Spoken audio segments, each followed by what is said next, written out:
And I change my waist based on my client on my chair.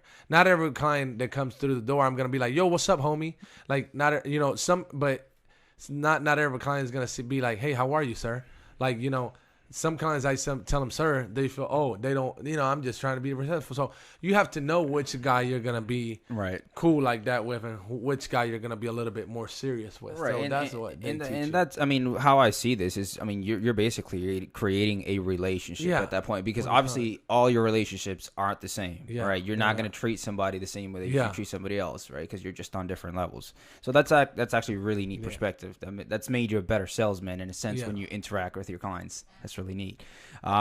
So I want to move forward because obviously you have your own shop, right? And so that was probably one of your bigger stepping stones at this point in your life.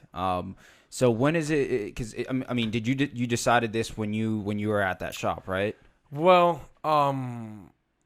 like I said, we're going back to 2014. In 2014, I started writing stuff down because I went through a tough depression, so I would start writing things down.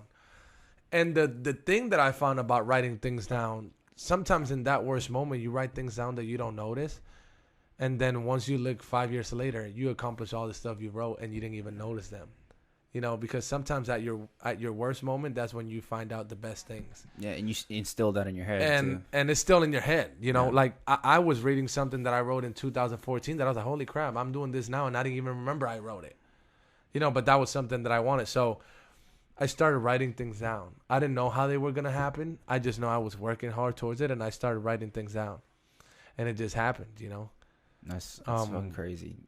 Did you have a vision at all of? Because you said you dreamed about it, right? Yeah. And so we can call a dream a vision, whatever. I'm not gonna say I really slept and had a dream. Like it's something that every time I would go. Right. Not a dream, as in like you had it, like you went to sleep and had it, but it was like a dream that you wanted to accomplish this in life. This is something that you eventually wanted to have in your hands and kind of like be part of you, right? Like for example, every time I go to Panera Bread or Starbucks, you sit down and you look at why does Starbucks sell such an expensive coffee? All right. Like, but it's the product and the experience that they give. It's the brand too, man. It's the brand. Yeah. You go to Panera, like their sandwiches are a lot more expensive. So I would think about this. I'm like, man, what can I do to become a better barber to where I could raise my prices and people would still come to me, and these are things that I would write down and I would dream. I need to do this type of shop. I need to, and my shop is exactly what I dream, and I actually have them written down instead. Like you could go. This is one reason I brought this. These are like certificates that I brought. We're gonna talk about this later. My show that I'm doing. So these are all things that I have that I've been writing. And I mean, I got way more stuff in my car. Like, look at my logo here, like my logo for my shop. Like I was sitting down with my brother and we didn't even have the logo. We was drawing it. Like you've seen my logo, right? Yeah. This is how my logo started. We drew it on a piece of paper. Yeah. And that's how the dream came out. And, you got, I got names. I've already got names of what my product line is going to be. It still hasn't happened, but it's still in the works. No, I love that you're pre-planning all of this because this makes a difference for sure. So once you make one step, you have to already be preparing the other step. I love that. If you're going to do one step, you really think like one artist that I like a lot is Bad Bunny. You really think that if Bad Bunny drops a song today, he's not thinking of what song he's going to drop tomorrow? No, that man's making a long-term plan. You feel me? Yeah. So you always have to stay active, And even though it doesn't look like you're working, you're still working. A lot of people tell me, well, you're not working. Man, I'm working every time.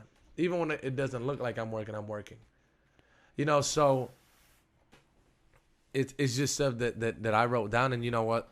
When I designed my shop, when I was talking about my shop, I was like, I want it to be an urban professional barbershop. Right. Why did I want it to be urban? Because I still don't want to lose my Puerto Rican sweet and tangy feeling. That's what I call it. I still want to put the salsa, reggaeton. I still want people to when they come in there, they're like, man, not only learn about cutting hair, but about our just culture, the culture too. Yeah. There's a certain diversity too in the shop that you go in and it's like And we're gonna input all your information here in the description below, so they can follow you and get in contact with your information, all that stuff. But yeah, there's a certain experience, and this is probably why I've been going to the shop for so long since it first started.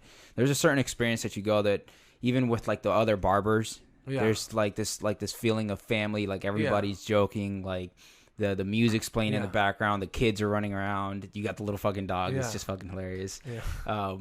So it's a very homey feeling. As soon as you walk into the shop, it's like you feel like in a sense like you're at home. And if you go on the right dates, we might have food and some drinks, to just give customer appreciation. So, and that's what we wanted to do. We wanted people to feel like they don't only come to a barbershop. Like if you look at my shop, it doesn't say barbershop anywhere.